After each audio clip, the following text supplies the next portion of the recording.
3 months na sila, no? Yan po. 3 buwan na sila.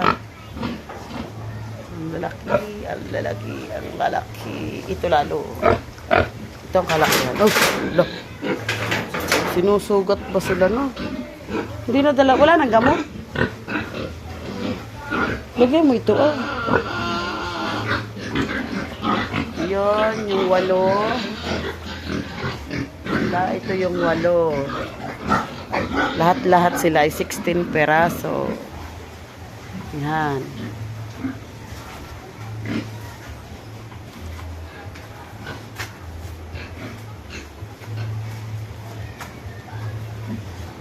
Ito naman si Budik.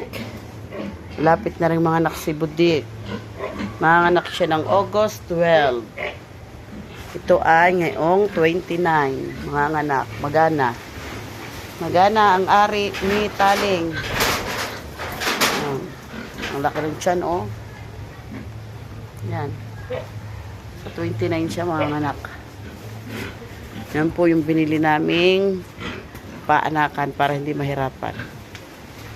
Yan, nabago na rin yung bubong nila. Dati ay pawid. Yan, binago na. Laki na. Yan, lahat-lahat. Hinarangan, nakakatalon. Yun yung boss. Yun yung boss. Kasi laki ng baboy. Yan.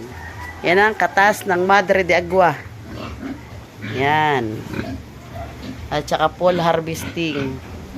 At sa gustong umorder po, yan. Full harvesting lang po yan. Iwas amoy. Dagdag bigat ng baboy. Full harvesting. Sa gusto pong umorder, ay PM lang po sa akin. Yan. Kahit kalapit po tayo ng kabahayan, hindi po siya nakakapurhisyo. Kasi pinapainom po namin ng organic, MI. Yan. Yan. Yan siya.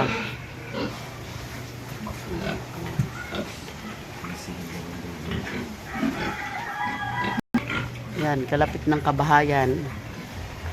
Yan, mga bahay yan. Yan, bahay. Ito po, Madre de Agua. O, order na kayo sa gustong umorder. PM lang. Yan po yung pinapakain namin. Kaya yan na sila ngayon. Pang merienda ang Madre de Agua.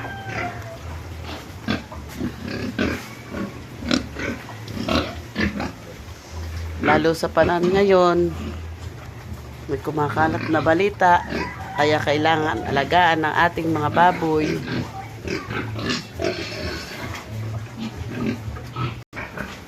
Panglaban ng immune system ng ating mga baboy, painumin natin ng MI, full harvesting. Hindi lang pang halaman, pang baboy din.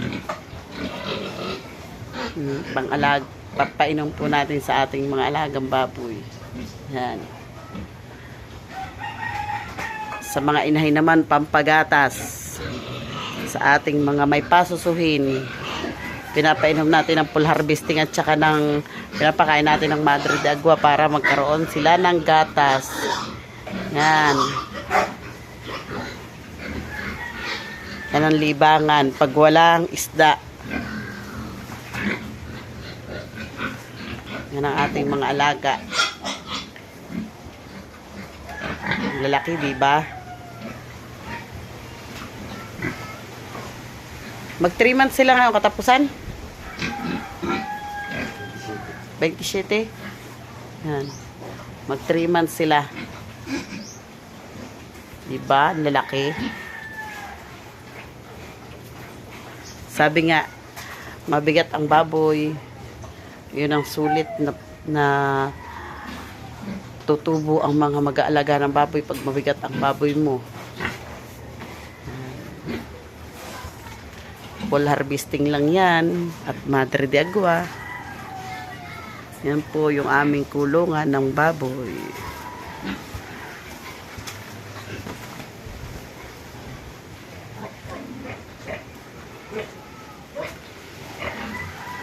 Kulungang walang amoy dahil sa full harvesting. Order na po kayo, PM lang.